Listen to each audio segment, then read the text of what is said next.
against the loudest liar in town. Let's begin the story. I had just tied in the last bolt on my new security gate when the tranquility of Silverbrush Summit shattered like glass. The morning sun shimmered off the dew-covered pines, and the cool mountain air carried the distant chirps of bluebirds until that screech. Tires. Spinning far too fast on the gravel path that cut through my private land. I turned, wrench still in hand, as a battered white SUV fishtailed into my clearing like it was chasing down a fugitive. A thick plume of dust followed, and out of the driver's seat launched HOA Karen clad in a neon windbreaker, hiking boots, and a tactical-looking fanny pack bouncing at her waist like she was heading into combat.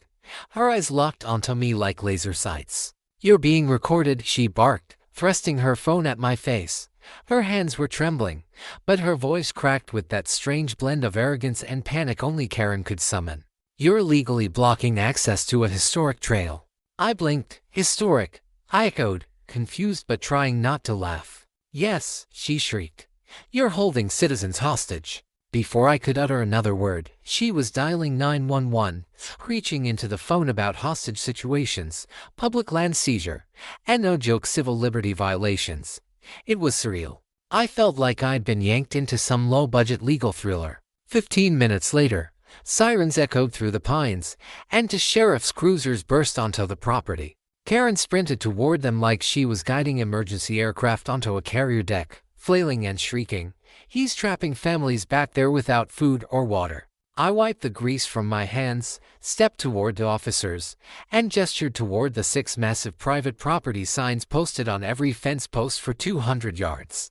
The older deputy, a wary man named Deputy Fowler, looked at me, then at Karen, then back at me. "Ma'am," he said cautiously, "can you show us this public trail?" Karen puffed up like a ticked-off toad and stomped to the gate. She grabbed the steel bars, tried to yank them open, and promptly slipped on loose gravel, tumbling backward into a tangle of ferns and mud.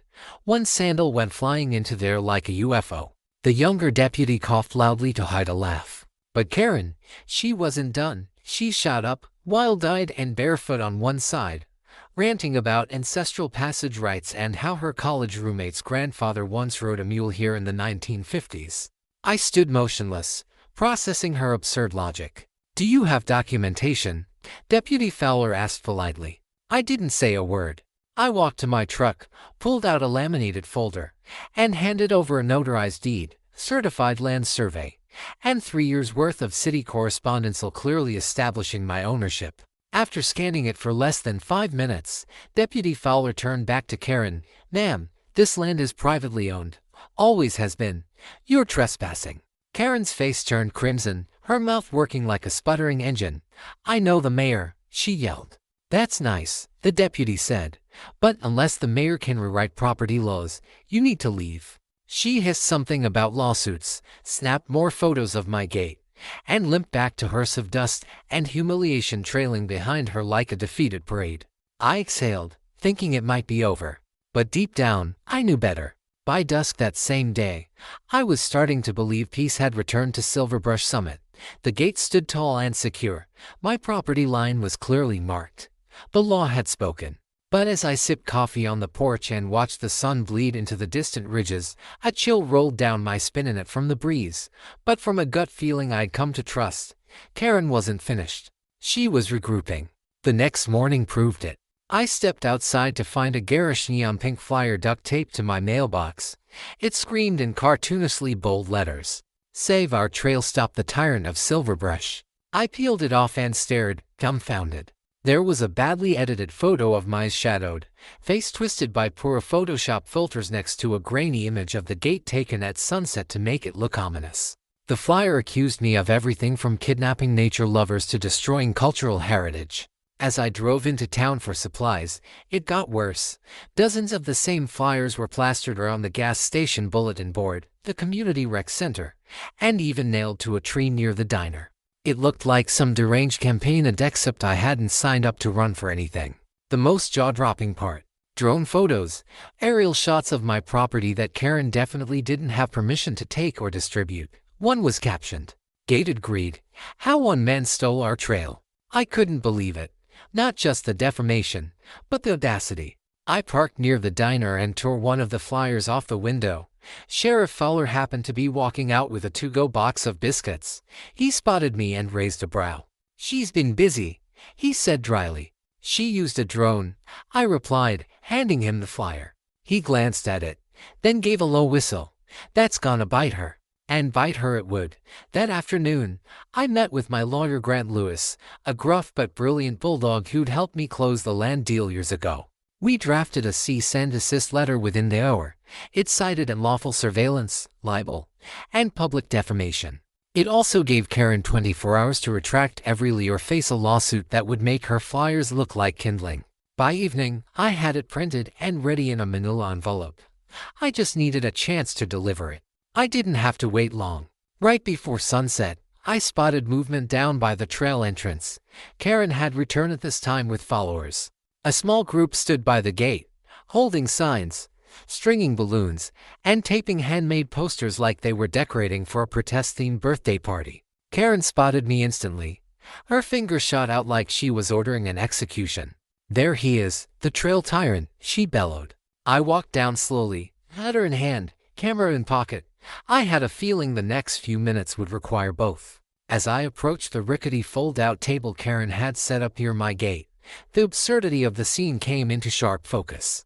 There were a dozen or so people gathered, some retirees in sweatpants and sun visors, a few disinterested teenagers vaping in the shade, and one man with a megaphone who kept yelling, "Down with the fence," every 10 seconds, even though no one was really listening. Karen stood at the center of it all, hands on hips like she was leading a freedom march. My gate looked like a Pinterest board gone rogue of streamers, signs, and a sad balloon shaped like a horse tied to the fence post. A hand-painted banner hung crookedly across the bars. "Reclaim our path." The moment Karen saw me, she brandished a clipboard like it was a courtroom exhibit. "We demand that you open the trail to the public," she said, eyes ablaze, her voice rising to a theatrical pitch. "This land has been walked by generations. You can't erase history with a padlock." I raised an eyebrow and gestured to the clipboard. "Do you have any documentation that shows this was ever a public trail?" Karen blinked, once, twice, then launched into a frenzied monologue about common law easement, and spoke in public trust, and something she called emotional land inheritance. I nodded slowly, letting her unravel. "Do you have a court order, a city mandate, any legal proof whatsoever?" She opened her mouth, paused, then pivoted to her usual fallback. "I have connections in City Hall, people who care about the environment." Her followers shuffled awkwardly. One of the teenagers checked their phone and mumbled something about needing to meet a friend. The megaphone guy had gone quiet. That's when I struck. I smiled, reached into my folder, and pulled out the cease and desist letter. "Karen," I said calmly, "you might want to read the fine print on those flyers you've been posting." She snatched the envelope, ripped it open, and scanned the first few lines. Her face drained of color. Her mouth opened and closed like a fish on dry land. The letter listed half a dozen legal violations and stated in no uncertain terms that if she didn't remove all flyers, photos, and false claims within 24 hours, she'd be facing civil litigation with enough weight to crush her little campaign flat. I didn't need to say another word. The tension shifted in an instant. Her followers began murmuring. One elderly man took down his sign and quietly folded it under his arm. A mother dragged her kid away from the balloon table. Even the megaphone guy vanished into the trees. Karen tried to recover, shouting something about the First Amendment, but her voice cracked as it bounced off the emptying hillside. I gave her a small, polite nod and turned away, the weight of my victory in the dust on my boots. The war wasn't over, but for the first time, Karen realized she wasn't fighting an amateur. She was fighting someone prepared. I barely had time to enjoy the silence Karen's failed protest left behind before the next storm rolled in. It came not with thunder, but with car horns, lawn chairs, and the unmistakable screech of a megaphone at 8:17 a.m. sharp. I stepped onto my porch with a thermos of coffee in hand, squinting toward the trail gate. There she was, this time flanked by nearly 20 people. The crowd was a strange mix. Bored retirees in sun hats, younger adults looking like they'd wandered in from a farmer's market, and a guy flipping burgers on a portable grill like this was some kind of barbecue tailgate. A woman had even brought a cooler full of Capri Suns and was handing them out like peace offerings. Karen stood at the front of the group, feet apart, one fist in the air and the other gripping a cheap plastic megaphone. She clicked it on and blasted. "Attention, this man is holding our community hostage. We will not leave until justice is served." The megaphone screeched with feedback, drawing groans from her own crowd. Someone shouted, "Turn it down, Karen," but she ignored them. She pointed the device at my porch and demanded, "What do you have to say for yourself, you oppressor?" I took a slow sip of coffee and pulled out my phone, calmly recording, "Say cheese, Karen." The crowd chuckled nervously. She kept yelling, "This is a community uprising. The trail belongs to the people. Tear down the gate." Another voice piped up from the group, "Wait, are we allowed to do that?" Someone else whispered, "Didn't she get sued already?" I figured it was time to bring in reinforcements because I was intimidated, but because I was bored. I called the sheriff's department. The dispatcher didn't even ask many questions. "You said Karen again?" she asked, like I'd just mentioned a repeat offender. "We'll send someone out." By the time deputies Fowler and Singh arrived, the protest had morphed into a chaotic picnic. Lawn chairs were scattered, signs were flapping in the breeze, and the grill guy was arguing with someone over mustard. A banner reading "Free the Path" was hanging sideways from a tree branch. Deputy Singh walked up and surveyed the scene.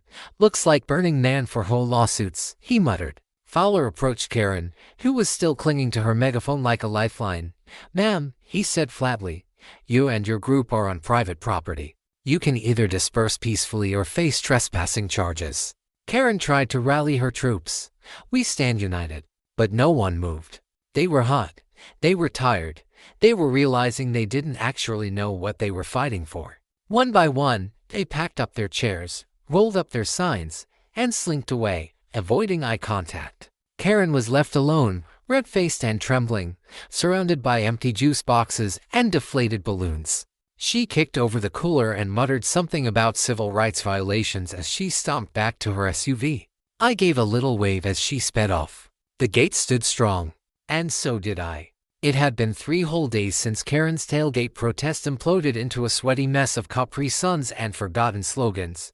The trail was quiet again. Too quiet. Which, if you knew Karen like I had come to, meant she was cooking up something worse. That something arrived just before 2 a.m. I was half awake in bed, scrolling through weather apps, when my phone buzzed with an alert from the motion sensors along the southern fence line. Normally, that just meant a deer had wandered too close, but when I opened the live security feed, I sat bolt upright. There she was, Karen, dressed in black like she was auditioning for a heist movie, crouching near the rear gate with 2 accomplices, both of whom looked less like freedom fighters and more like guys she'd bribed with leftover protest snacks. One held a flashlight, the other, a pair of industrial wire cutters. My gate wasn't just chained, it was reinforced. More importantly, it was wired. The second they clamped the cutters onto the chain link, the perimeter alarm flared to life. Whoop whoop whoop. Floodlights snapped on, bathing them in blinding white. Hidden speakers barked in a booming voice. "You are trespassing on private property. You are being recorded. Law enforcement has been notified." Karen screamed like she'd been hit by lightning and dropped the cutters mid-swing. One of her buddies bolted immediately but tripped on the fence line and landed face first in a patch of thornbrush. The other one just froze, flashlight aimed directly into his own eyes like a deer caught in a cosmic joke. I watched it all from my kitchen, sipping a cold soda and grinning like a man watching a reality show he didn't know he needed. Red and blue lights soon painted the trees. 2 sheriff's cruisers flew up the road and skidded to a stop. Doors flung open.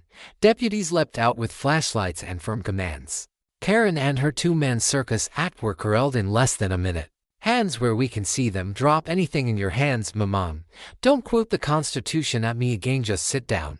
Karen was already in meltdown mode, blubbering about ancestral access and emergency trail rescue operations, like she was trying to apply for sainthood while being arrested.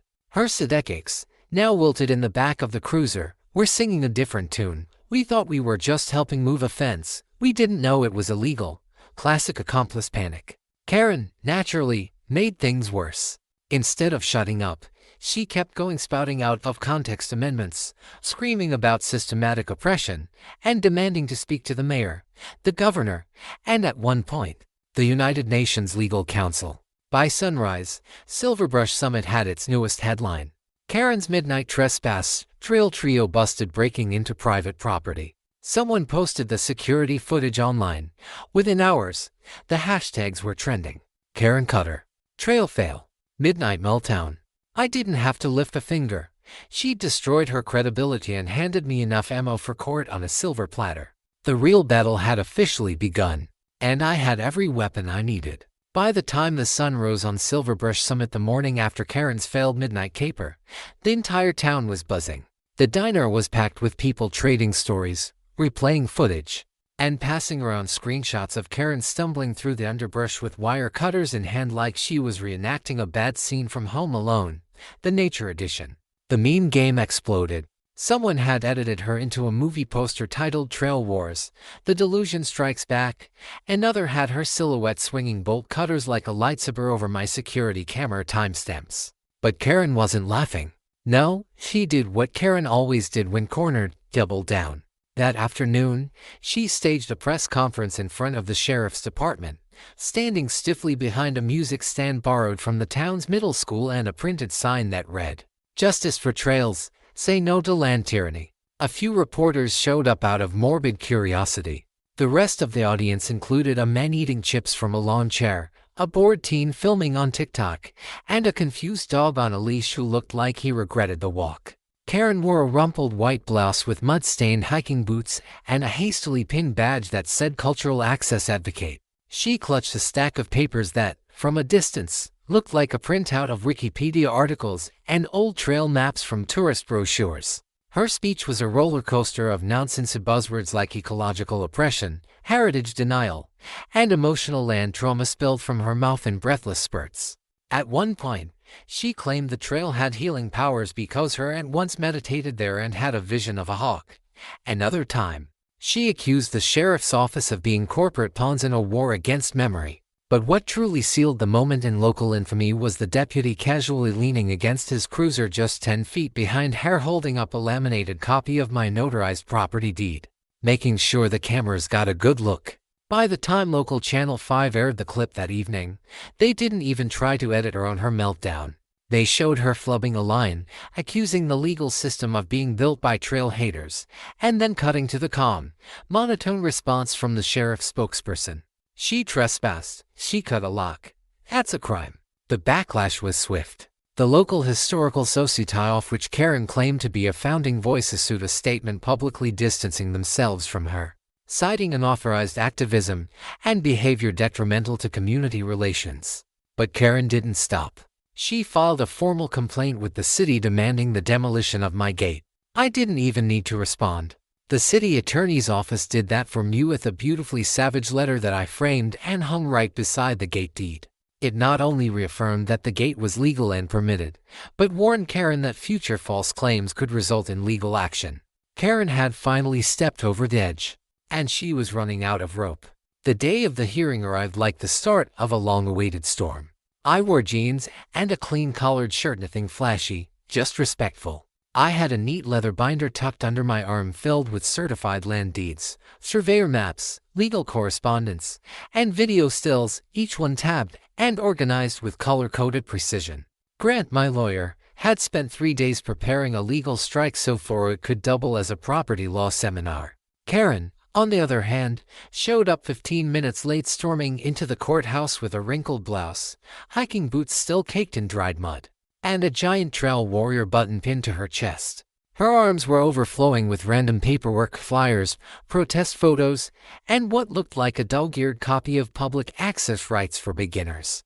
Her supporters had dwindled to 3, an older woman with a Preserve the Pines tote bag, a sleepy teenager in earbuds, and a man who might have just been there for free coffee. The judge was the Honorable Judith Mendez, known in our county for her no-nonsense demeanor and an uncanny ability to spot nonsense from across a courtroom. She sat down, glanced at the case file, and gave us both a nod. "Let's begin." Grant rose first. Calm, professional, no drama, used facts. He laid out my documentation one piece at a time, the notarized deed dating back 10 years, a county land survey confirming the trail was entirely on private land, the permits for the gate, properly filed and approved. Then came the real blows, security footage of Karen trespassing, cutting the gate lock, and shouting conspiracy theories at law enforcement. Each piece of evidence landed like a hammer. When it was Karen's turn, she launched into a passionate, meandering monologue about ancestral memory trails, the spirit of community pathways, and how the land once felt like it welcomed feet, not fences. She waved crumpled flyers in the air like they were legal documents, and showed the judge blurry photos taken from her phone. She didn't bring a lawyer, just passion. It wasn't enough. Judge Mendez listened patiently but without an ounce of visible sympathy. When Karen began quoting Thomas Jefferson poorly, Judge finally interrupted. "Ms. Karen," she said, "do you have any legal proof that this was ever a public trail?" Karen opened her mouth. Nothing came out. "Do you have a permit, map, or city order?" Karen shook her head, trembling.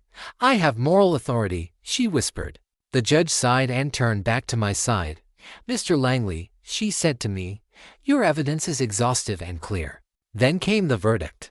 Karen was fined for trespassing, ordered to pay for the gate damages, hit with a permanent restraining order barring her from coming within 500 feet of my property, and given 30 days to issue a public retraction of all false claims.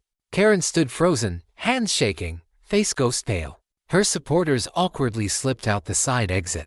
Outside, a few reporters waited. I nodded politely, declined to comment, and walked straight to my truck.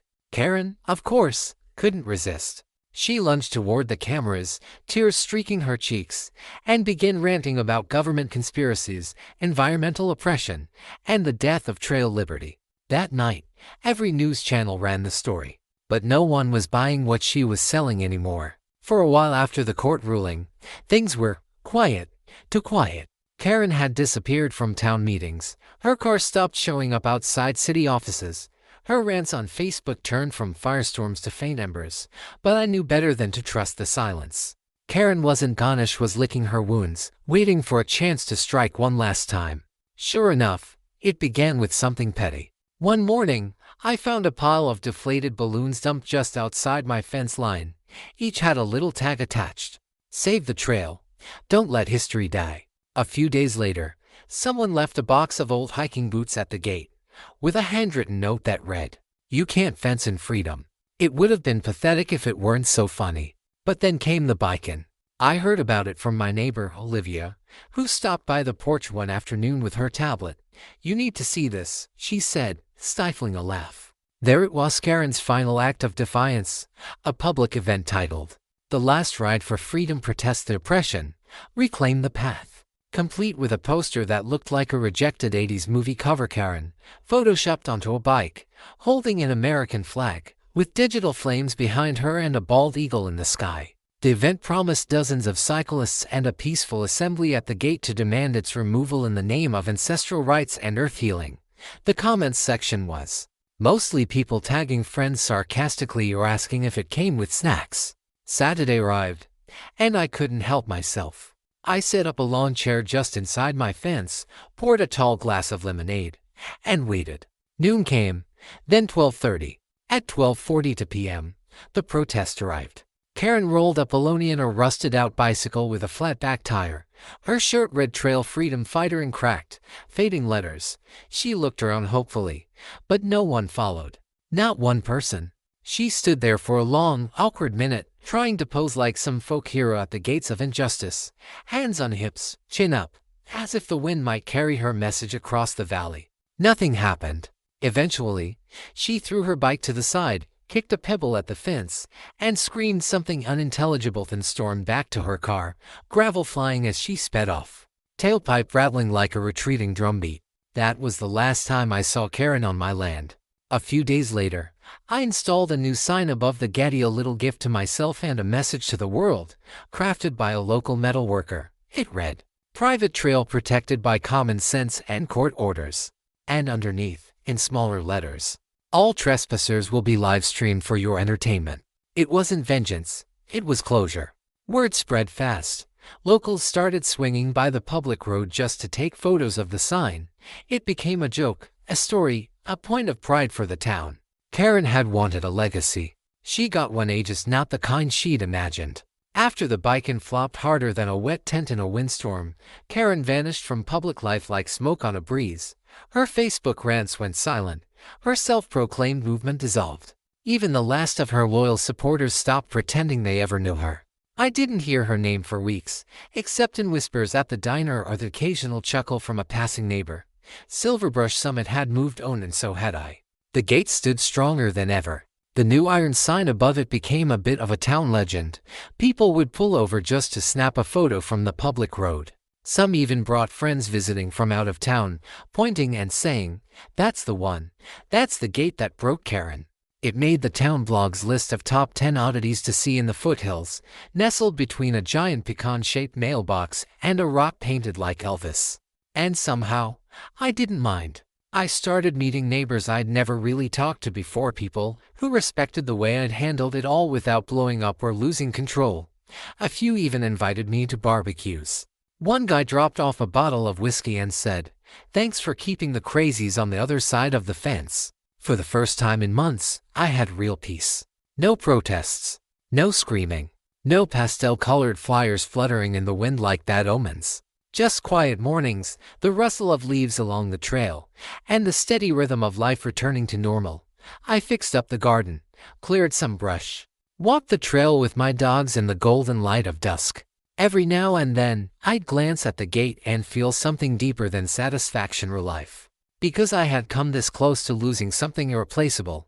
Not just land, not just legal ground, but the sense of stillness that had drawn me to Silverbrush in the first place. Karen had tried to trample that with noise, lies, and neon-colored drama. But she lost. Because while she was busy waving signs and shouting slogans, I was gathering receipts, filing papers, documenting everything. I didn't need a megaphone, he had the truth. And truth, as it turns out, echoes louder than 100 Karen speeches. I heard rumors she'd moved a few towns over. Some said she tried joining another HOA board and got voted out before the first meeting. Others claimed she'd gone off-grid and was blogging about trail-based trauma recovery somewhere in Oregon. Honestly, I didn't care. She was gone, and my land was mine again, not just legally, but spiritually. There are victories that come with parades and cheers. And then there are the quiet ones, the ones that settle deep in your chest like a warm ember and never leave. The kind where the wind brushes past your gate, and you smile, knowing it's exactly where it belongs. Life after Karen was like stepping into a long-forgotten dream on where birdsong replaced shouting, where wind wrestled through pines instead of crumpled flyers, and where I no longer had to sleep with my security feed blinking beside me like a nervous heart monitor. Silverbrush Summit had returned to what it always should have been, still, grounded, and sane. The trail behind my gate, once a battlefield of ego and entitlement, became a sanctuary again. I walked it daily with my dogs, their tails wagging as they sniffed along the quiet earth. There were no more confrontations, no more sabotage attempts, no more neighbors falling for Karen's twisted version of history. Her story had become town legend, a cautionary tale told in hushed chuckles over beers and coffee. Sometimes, I'd find small gifts near the gate. A handmade wooden plaque that said "Logic lives here," a framed meme someone printed out from the town Facebook group, even a potted cactus left anonymously with a note. Because some people just need to be pricked less often. But I never heard from Karen again. The restraining order made sure she couldn't come within 500 feet of my property, and I upgraded the cameras and reinforced the fencing just for good measure, not out of fear, but out of resolve. One evening, I sat on my porch as the sky turned gold and lavender, sipping coffee while the air cooled around me. A new neighbor, young couple, just moved in down the hill, stopped their car by the fence, got out, and snapped a picture of the gate sign. They waved, laughing, and called out, "You're the guy from the Karen saga, right?" I smiled. "That's me." "You're a legend," one of them said. "Never seen someone take on crazy and stay that calm." I gave a nod, modest but proud, not because I wanted attention, but because I'd learned something powerful, something Karen never would. Standing your ground isn't about yelling the loudest. It's not about threats or stunts or dramatic speeches. It's about preparation, about staying steady when someone else is spinning, about being the anchor in the storm while they flail in the wind. I didn't win because I screamed louder. I won because I stood still and the truth stood with me. The trail remained mine. The land stayed protected. And the peace that followed wasn't just external, it was the kind that settles into your bones, the kind you carry with you into every sunrise that follows. Every time I passed under that wrought iron sign, with its playful warning and proud declaration, I was reminded of the most important thing of all, that no matter how loud the chaos becomes, it cannot defeat quiet certainty. Especially when the gate is locked, the deed is notarized, and common sense is armed with facts and patience. And that's how you win. Lesson for the audience. When you're right, you don't need to shout to prove it, you just need to be prepared. This story is a reminder that calm, deliberate action will always outlast chaotic noise. In a world where entitlement often masquerades as activism, and drama can drown out truth, it's easy to be tempted into reacting emotionally. But real strength lies in patience, documentation, and the quiet confidence that comes from knowing the facts are on your side. Karen lost not because she was loud but because she was wrong. So whether you're dealing with false accusations, relentless harassment, or someone trying to rewrite reality to suit their ego, remember, you don't need to match their madness. You need to protect your peace, stand firm in truth, and let the law and logic speak